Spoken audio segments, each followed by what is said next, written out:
And we're back. So what I was getting at is, why would you bother moving all your pieces? That takes a lot of turns and it makes your expansion very slow. Well, let's say we're further along in the game. And this guy's here, and let's say these two guys are way out here by now. And I'll move to them. Actually, you know what? I'll move these two. Now I have something like this going on, and I'll say this guy somehow made it all the way out here. Now, what we're looking at is how to capture. So when you're in this sort of position, you have two options. You can capture their piece, which I'll do now. Basically what that would mean is I have a piece that is adjacent to one of their pieces, that's adjacent to another one of my pieces, all of that in a straight line, just like Reversi. Which I'll actually demonstrate something right now, just so we're absolutely clear. This does not work. This right here. Only what I had just showed a second ago, which I'll do so again, only this would work. So you're not going to capture two in a row, which actually means that there's strength in numbers when you move pieces close together. It also just means you're capturing less territory. So it's really, what kind of strategy do you want to go for? Do you want to play it safe, or do you want to try and capture as much as you can? So right here, I'm in a position to either eliminate this piece, in which case I would just erase it from play, and it can't come back. And this brush was actually size 20, so I could do that. Or, and the reason you would want to do that would be to reduce the overall number of pieces that can be on the board. Now, everybody starts with 10 pieces, and you have, as it says, you can have a total number maximum of 25. So you have your 10 pieces that you start with on the board, and then you also have 15 in a sort of reserve that we'll say is back here. And under certain circumstances, which is basically for every 10 squares that you've captured, you get to put another one on the board. And considering there's 361 squares, that should not be an issue, getting all your pieces onto the board. But once a piece is eliminated through combat, it goes, let's say, off to the side here, and it can't come back. So that means that the enemy now, instead of having 25 total, has 24. Now, you might instead choose to capture it, which would make it one of my pieces. Did I? No? What have I done? Oh, it's because I have the eraser. Which would make it one of my pieces. Now you might wonder, well, why would you not just do that? Well, the reason for that is because you can only have 25 pieces on the board of your color. So, if you have, say you have all your 25 in the combination of what's on the board and in your reserve, and you capture one, that means you have a total of 26, but you can only have 25 of them on the board. So you kind of want to stay at or below 25, because otherwise you're just wasting stuff.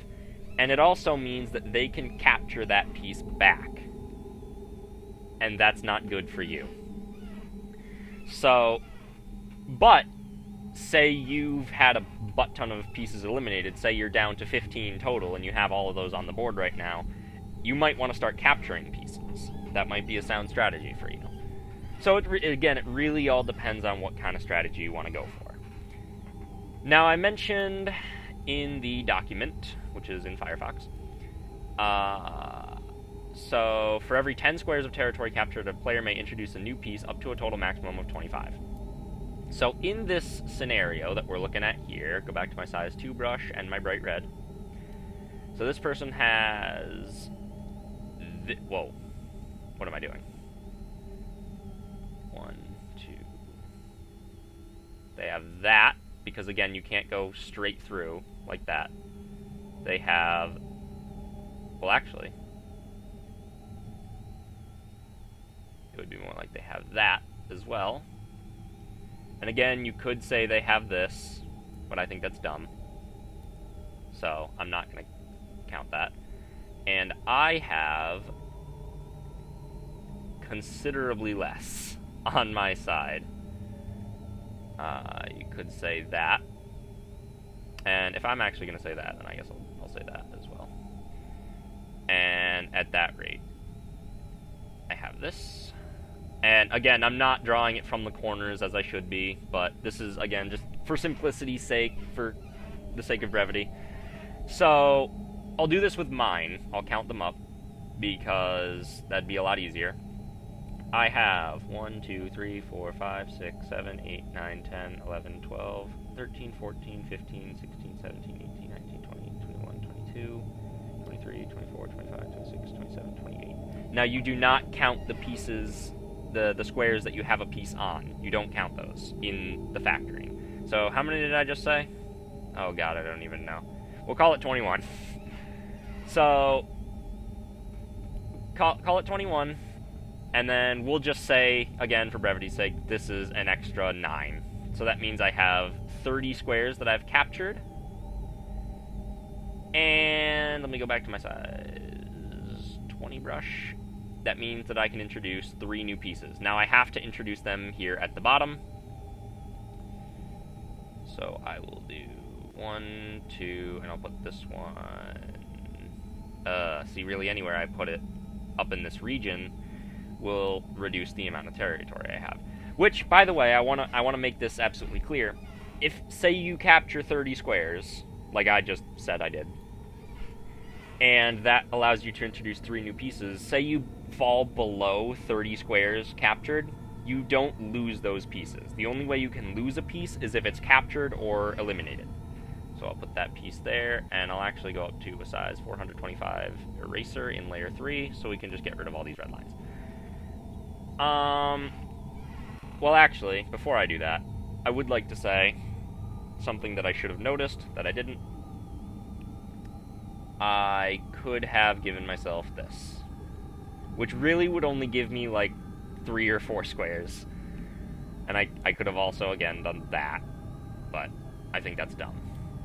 So, what I'm gonna do is when I'm playing, I'm not gonna measure, like, those really, really thin triangles like that. But you can. I just think it's a little bit cheap. So, I have about 2 minutes left, and I think that's just enough time to explain conditions for game over. Now, I'm actually going to erase pretty much all the pieces on the board right now. Conditions for game over. Now, as I said, there are a couple of different conditions for game over.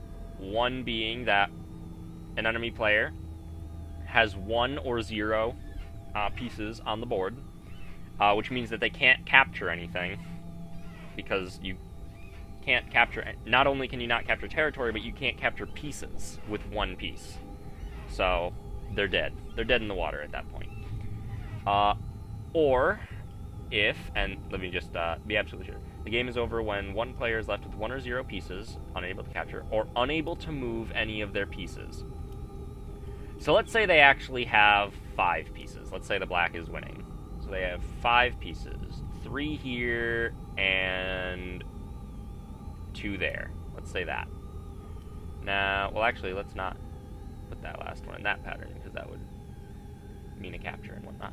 But anyway, say they have 5 pieces. Game is not inherently over if they have 5 pieces. However, if I have pieces arranged like this, well, actually, I'd have to have them like that. They can't move any of their pieces. This is obviously a really rare situation to happen, and if you let it happen to yourself, you must really suck at this game, which is understandable because I made it up. But if you get into this scenario where you can't move any of your pieces at all, the game is over. And I suppose if you had 1 piece all the way out here, you only had 1 piece that you could move, the game, you would think the game would be over, but no, you could actually move into a very specific scenario like that, for example. Say this guy moved all the way over there, and capture a piece and the game is back on, etc., etc. So that's about all the time I have. I hope you understand how to play, and maybe you will someday. Peace.